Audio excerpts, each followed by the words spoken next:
On va reparler de cette Panenka affreuse, mais sous un autre angle. Parce qu'il nous a fait des excuses, notre ami Brahim. Oui, c'était hier sur son compte Instagram, le joueur du Real. Ce raté sera difficile à oublier, c'est ce qu'il dit très clairement. J'ai le cœur brisé, j'ai échoué hier en parlant de cette finale, de cette Panenka, et j'en assume l'entière responsabilité. Je présente mes excuses les plus sincères. Il me sera difficile de m'en remettre, car cette blessure ne guérit pas facilement, mais je vais essayer. C'est qui a fait la traduction de ce... ¿Hablas espagnol? Ah, si. Si? C'est claro. Si? Et alors?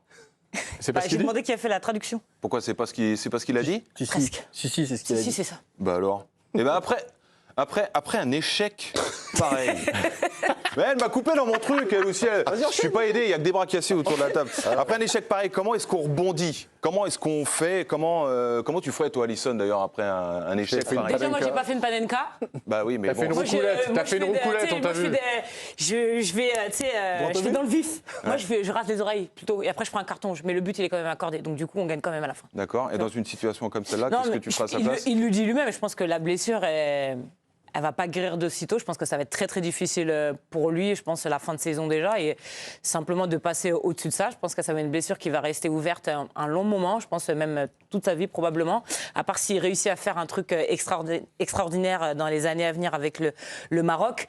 Mais tu peux pas enlever le contexte. 60 000 Marocains chez toi, dans ton stade, à Rabat, tu peux pas l'effacer. Je sais pas ce qui s'est passé dans sa tête. C'est une bonne question. Hein. Mais je sais pas ce qu'il a traversé. Moi, déjà, je trouve que déjà l'erreur de l'envoyer tirer, alors que c'est lui qui est au cœur de l'action, déjà, ça, je trouve que c'est une erreur monumentale.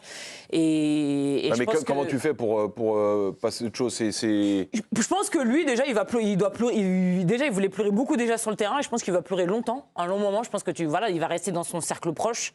Peut-être qu'il va prendre un préparateur mental pour essayer de se libérer de ça, mais ça va venir avec le temps, peut-être pas immédiatement. Mais vu ce qu'il se prend dans la tronche, à mon avis, il va faire le dos rond pendant un long moment et laisser les choses s'estomper, mais ça va être... Ce qui est terrible dans ça, c'est qu'il y a le fond et la forme. C'est que rater des pénaltys, il y a des grands joueurs qui ont raté des pénaltys, Roberto Baggio en 94, Trezeguet en 2006 sur la barre, mais bon... Tu rates un pénalty. Alors, certains terribles, moi, Trezeguet, je n'en ai vraiment jamais voulu. Il met un pénalty sur l'arête. Il faut avoir le courage de le tirer aussi. Il y a que ceux qui ne tirent pas de pénalty qui ne les ratent pas. Hein. Là, il y a la forme d'un pénalty raté, et puis il y a le fond. Le fond, c'est que aujourd'hui, oui, il s'excuse, mais Alisson le dit, il est au cœur de l'action. C'est lui, quand même, qui met le feu à tout, à aller demander la VAR. Entre le moment où le pénalty est sifflé et le moment où il le tire, il est quand même...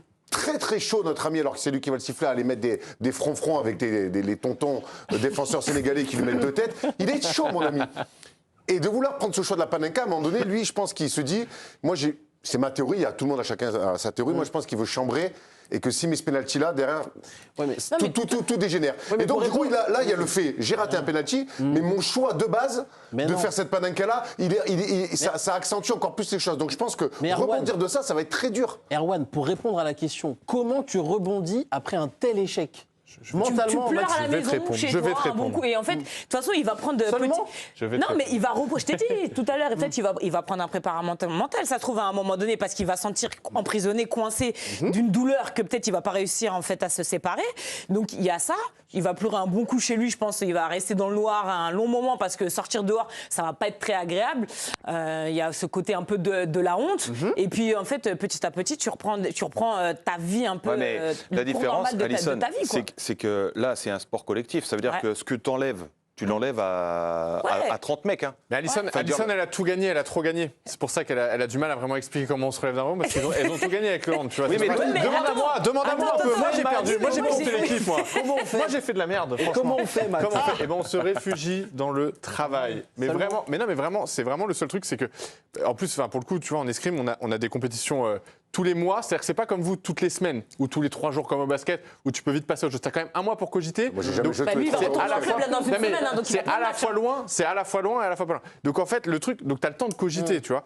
Et bah le truc, et la seule chose, c'est se réfugier dans le travail, se retrouver des objectifs à court terme, à plus long terme, dans son Oui, mais sport. toi, et l'avantage, alors c'est peut-être un avantage dans l'échec, c'est que tu es tout seul un peu.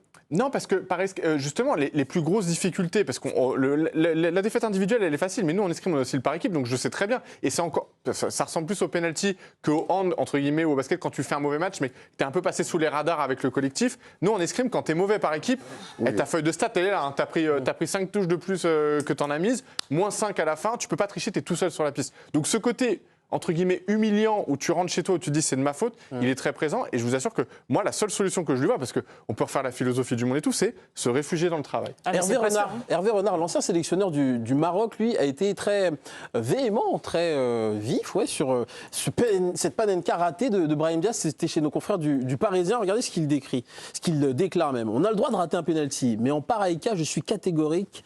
Je n'ai aucune complaisance. C'est un manque de respect pour tout un pays et tout un peuple en quête d'un succès depuis 50 ans. Erwan, il y va fort. Hervé Renard, on est d'accord, c'est un sentiment qui peut se comprendre. Moi, je me demande comment il va faire Brahim Diaz pour retourner en sélection et comment il va être accueilli par ses coéquipiers. Brahim Diaz, il finit quand même meilleur joueur de la CAN, meilleur buteur de la CAN.